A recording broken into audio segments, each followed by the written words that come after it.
I had forgotten about sharing. "Don't forget to share the sidewalk," my grandmother always said, as she steered me by the hand to make space for others under the city oaks and maples. It was a concept so familiar to me. But years have passed since then. Many years in the busy do-it-yourself thing I have called life. And I forgot. But slowly, even gently, over the course of 2 weeks at the burnt end of summer, you reminded me. You shared your stories. At the rocky bottom of the ravine in Unamagi, with tea and cookies, Jeff Ward, Cliff Paul, and Walter Denny taught me about Glooskap and the center of the universe where he left the world. In the silent woods of Stone Bear, Chief Frank Muse told us stories about the trees and the hawks. Stories of acceptance and kindness, of love and loss. There were stories in our sharing circles too. Stories about the past, about our ancestors, bringing them forward in time. Time is not linear, I learned, but a circle. You shared your ways of knowing and your ways of seeing the world.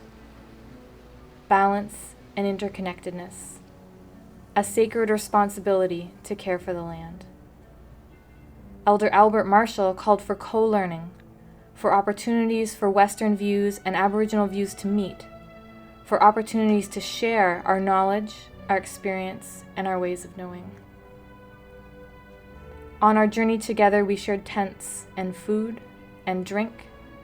We shared song and dance and art and laughter and tears and prayers. In the hot darkness of the sweat lodge and at the dusty trailhead, you shared my prayers, and I shared yours in return. And I remembered.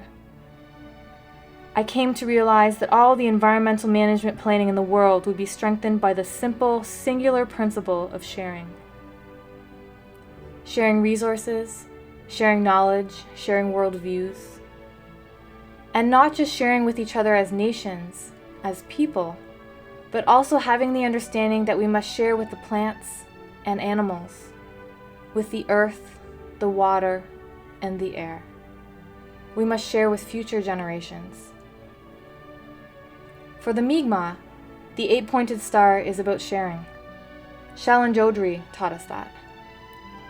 The 7 districts of Mi'kma'ki made space for outsiders and newcomers by adding that final 8th point. They were ready to share. I do not yet know my place in the world, where exactly I fit, or what I will do to make the world a better place. But I do know that I will take with me these lessons of sharing, these lessons that would make my grandmother proud. Thank you for reminding me.